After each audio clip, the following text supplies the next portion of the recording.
Christmas పండుగ వచ్చింది ఈరోజు, సంవత్సరానికి ఒకసారి వరల్డ్ ప్రపంచవ్యాప్తంగా జరుపుకునే పండుగ.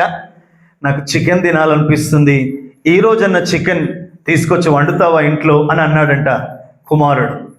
తండ్రి పాపం ఆ కొడుకు ఆశను తీర్చాలో తీర్చొద్దో ఏం చేయాలో అర్థం కాక తన జేబులన్నీ తనువాడుకుంటుంటే రూపాయి గవ్వలేదు ఆయన దగ్గర. కానీ కొడుకు అడగక అడిగినాడు. కొన్ని నెలలైపోతుంది ఈ పిల్లోడు నాన్ వెజ్ తినక, చికెన్ తినక. పండుగ వచ్చింది, సెలబ్రేషన్ చేసుకోవాలి కదా, ఇది ఫెస్టివల్ కదా, ఈ రోజైనా కొంచెం చికెన్ తీసుకొస్తావా అంటే, డాడీ షూర్ డానా, నీకు కంపల్సరీ నేను చికెన్ తెస్తాను, ఇంట్లో ఉండు, నేను మార్కెట్కి వెళ్ళి చికెన్ కొనుక్కొని వస్తా అని చెప్పి తండ్రి మార్కెట్కి వెళ్ళినాడట. ఆ మార్కెట్ అంతా తిరిగితే ఆ చికెన్ సమృద్ధిగా ఉంది, కానీ ఈయన జేబులో డబ్బులు లేవు.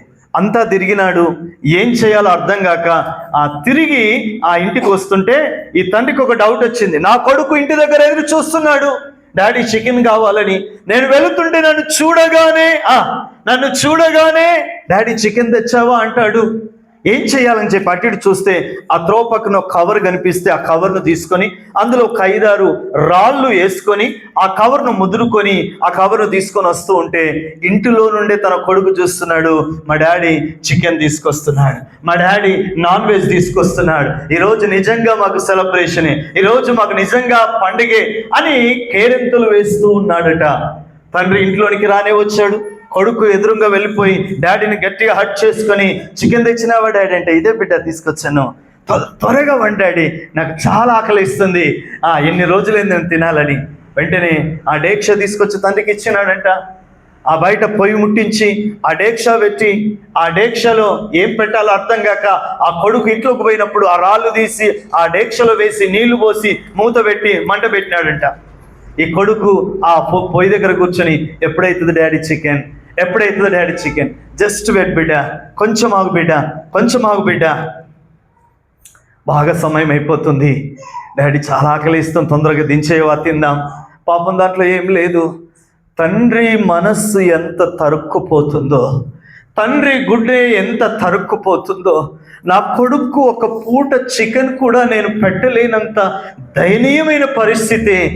ఏం పండగ చేసుకోవాలి, ఏం పండగ ఇది, అసలు నిజంగా సంతోషంగా పండగ జరుపుకుంటున్నట్టేనా, ఆ వ్యక్తికి మహా సంతోషం కలిగినట్లేనా, బాధపడుతూ ఉన్నాడు. ఆ డాడీ అంటున్నాడు. అప్పుడు తండ్రి అన్నాడట, బిడ్డ ఈరోజు ఫెస్టివల్ కదా, మనం ప్రేయర్ చేసుకోకుండా మనం తినొద్దు, కాబట్టి ఫస్ట్ 2 చేతులు పైకెత్తి ఒక పాట పాడి మనము తిందాం బిడ్డ అంటే, ఎస్ డాడీ, త్వరగా చేతులు పైకెత్తినారట. వారు పాట పాడుతున్నారట. ఏదైనా చేయగలవు, కథ మొత్తం మార్చగలవు, నీ నామముకే మహిమంతా తెచ్చుకొందు యేసయ్యా. తండ్రి హృదయంలో పాట, దేవా నువ్వేమైనా చేయగలవు, అందులో రాళ్ళున్నాయి, నా కొడుకు ఆకలవుతుంది, నేనేం చేయాలని 2 చేతులెత్తి ఆరాధన చేస్తున్నారట. ఆరాధన అయిపోనే లేదు. ఒక కారు వాళ్ళ ఇంటి ముందుకు వచ్చిందంట. వీళ్ళ ఇల్లు సముద్రపు ఒడ్డుకుంటుంది. ఆ సముద్ర తీరానికి ఎవరు ఫారినర్స్ పిక్నిక్ వచ్చినారట. వాళ్ళు భోజనం అంతా చేసిన తర్వాత బాగా మిగిలిపోతే వేస్ట్గా పడేయడం ఎందుకని చెప్పి ఆ భోజనాన్ని వీళ్ళకి ఇచ్చిపోదామని వచ్చినారంట. వీళ్ళు ఆరాధన చేస్తుంటే, బ్రదర్ ఈ ఫుడ్ మిగిలింది, ఇది మీరు తీసుకుంటారా, మీకు అభ్యంతరం లేకపోతే. చూస్తే మంచి చికెన్ పీసెస్, మంచి చికెన్ బిర్యానీ, చికెన్ కర్రీ అదంతా తీసుకొని వెళ్ళిపోతుంటే, యు ఆర్ ఏ క్రిస్టియన్, ఐస్ మీరు ప్రేర్ చేస్తున్నారా, అవును, అయితే మా కొరకు కూడా ప్రేర్ చేయండి అని చెప్పి తన జేబులో నుండి 50,000 రూపాయల బెండ తీసి వాళ్ళ చేతిలో పెట్టి హ్యాపీగా పండుగ చేసుకోండి అని చెప్పి వెళ్ళిపోయినాడట. హల్లెలూయా. అప్పుడు కొడుకు అంటాడు, డాడీ కర్రీ అయ్యిందా? అయింది బిడ్డ, వచ్చే తిందాం.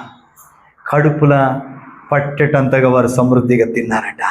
ప్రియులారా, ఆర్థిక పరిస్థితులు బాగలేకపోతే, ఆరోగ్య పరిస్థితులు బాగలేకపోతే ఏం సంతోషంతో పండుగ చేసుకుంటావు? ఏం సంతోషంతో ఫెస్టివల్ ఫేస్ చేస్తావు? అయితే నా ప్రభు ఈరోజు ఎంతమంది అయితే ఈ మాటలు వింటున్నారో మీ జీవితంలో నుండి ఆర్థిక సమస్యను ఆయన కొట్టివేయబోతున్నాడు.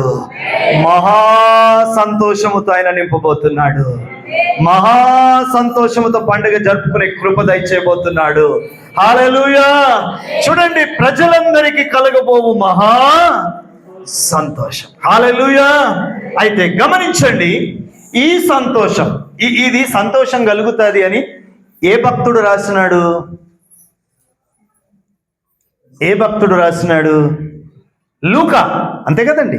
ఏ సువార్త అది? లూకా సువార్తలో ఆయన ఏం చెప్తాడంటే, క్రీస్తు పుట్టుక మీకు మహా సంతోషాన్ని. ఏ భక్తుడైతే క్రీస్తు పుట్టుకను సూచిస్తూ మీకు సంతోషం కలుగుతుందని చెప్పాడో అదే భక్తుడు ఆ సంతోషం ఎట్లా కలుగుతుందో కూడా చెప్పినాడు. స్తోత్రం. ఈరోజు నేను మీకు ఇచ్చే సందేశం ఏంటంటే, ఈ సంవత్సరపు సంబరాలను మహా సంతోషంగా జరుపుకోవాలంటే నువ్వేం చెయ్యాలో ఒక 3 మాటలు చెప్పి నేను ముగిస్తా. లూకా సువార్తలో 15వ అధ్యాయంలో ఆయన చెప్తాడు, ఈ సంతోషాన్ని మనం స్వాధీనం చేసుకోవాలంటే ఏం చెయ్యాలి. లూకా సువార్త 15వ అధ్యాయం, లూకా సువార్త 15వ అధ్యాయం 7వ వచన భాగం. మీరు 15వ అధ్యాయాన్ని తీసి పెట్టండి. లూకా సువార్త 15వ అధ్యాయం ఒకసారి చూడండి, అందరూ ఒకసారి చూడండి. లూకా సువార్త 15వ అధ్యాయం తీసినారు కదా. ఇందులో 3 ఉపమానాలు ఉన్నాయి. తెలుసా? ఏం ఉపమానాలు చెప్పండి? 3 ఉపమానాలు. ఏమేంటి? మొదటిదేంటి?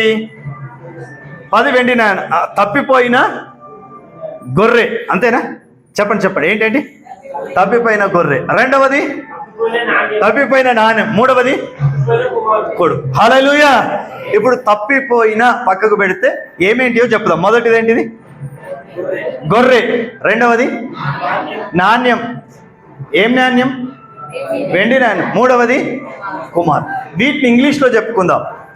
ఇంగ్లీష్లో చెప్దాం. గొర్రెని ఏమంటారు ఇంగ్లీష్లో? షిప్. ఏ అక్షరంతో ప్రారంభమవుతుంది?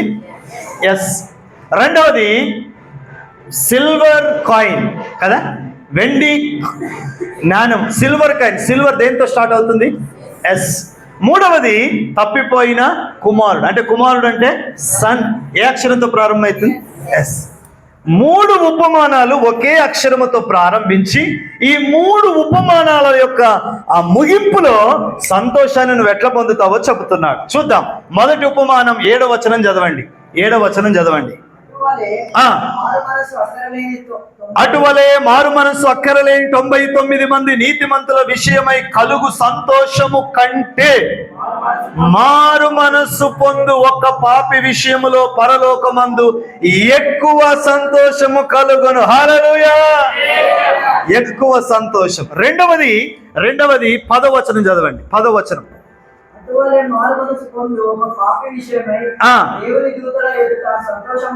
ఆమేన్. హల్లెలూయా. ఇక్కడ కూడా సంతోషం. 31వ వచనం చదవండి. అప్పుడు నాతో కూడా ఉన్నావు, నావన్నీ నీవి, మనము సంతోషపడి ఆనందించుట. హల్లెలూయా. 3 ఉపమానాలలో సంతోషం ఎట్లా కలుగుతుందో స్పష్టంగా చెప్తున్నాడు. లూకా సువార్తలో లూకా భక్తుడు యేసయ్య పుట్టుకతో నీకు మహా సంతోషం అని ప్రకటించిన ఆయనే ఆ సంతోషం ఎట్లా కలుగుతుందో 3 ఉపమానాలను మన ముందుంచి చెప్తున్నాడు. ఏమన్నా తెలుసా? 3 ఉపమానాల్లో ఉన్న తాత్పర్యం ఒకటే.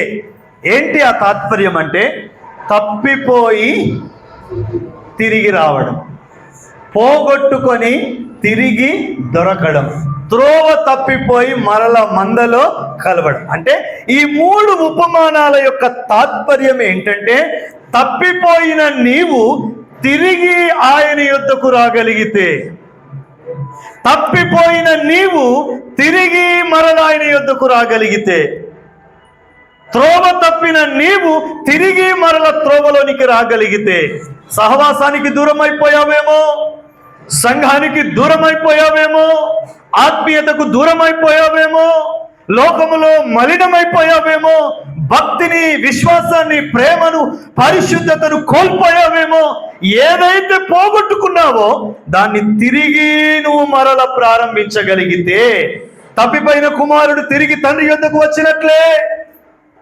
పోగొట్టుకుని నాణెము తిరిగి మరల దొరికినట్లే, తప్పిపోయిన గొర్రె తిరిగి మరల మందలో కలిసినట్లే నీవు రాగలిగితే ఈ సంవత్సరపు సంబరాల్లో దేవుడు నీకు మహా సంతోషాన్ని అనుగ్రహించబోతున్నాడు. హల్లెలూయా. తప్పిపోయాం మనందరం, జారిపోయాం, తెలియకనే సులువుగా చిక్కులు పెట్టు పాపాల్లో పడిపోతున్నాం. దేవునికి లోబడట్లేదు, ఆయన సన్నిధికి లోబడట్లేదు. ఎక్కడో మనకు తెలియకుండా, స్తోత్రం, ఎక్కడో మనకు తెలియకుండా మనం జారిపోయాం. అందుకే సంతోషములే. ఆమేన్.